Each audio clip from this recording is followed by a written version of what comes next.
बिस्मिल्लाहिर्रहमानिर्रहीम। आपका बहुत बहुत शुक्रिया, आपने इस बारे में मुझे पूछा। मैं आपको ये बताना चाहता हूँ कि मैं 20 दिन का तफसीली दौरा जम्मू और दिल्ली से करके आया हूँ।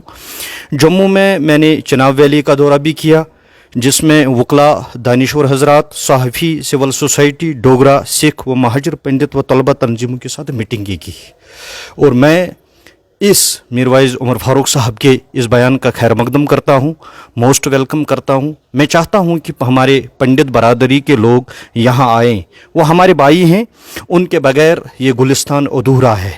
हम चाहते हैं जो भी उनके नेटिव विलेजेस हैं, उनके मकानात हैं, उनकी ज़मीनें हैं, वो आकर उन पे बसें और हमारे भाई हैं।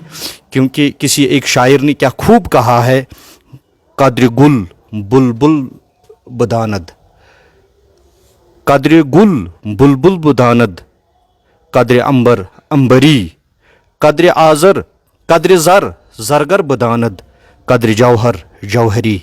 उसने कहा कि गुल की जो कद्र है वो बुलबुल ही जानता है, और इन पंडित बरादरियों की कदर हम कश्मीरी ही जानते हैं, कश्मीरी मुसलमान ही जानते हैं।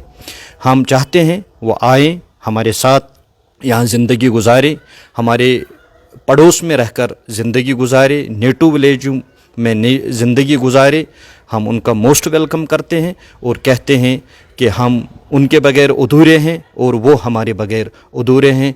मैं मीरवाइज़ साहब से भी यहाँ ये कहना चाहता हूँ कि हम पंडित बरादरी के बगैर ये गुलिस्तान ठीक नहीं लगता है। वो आनी चाहिए, अपने नेटिव विलेज में हमारे साथ ज़िंदगी बसर करें। मोस्ट वेलकम है उनका अगर वो वापस आते हैं। शुक्रिया।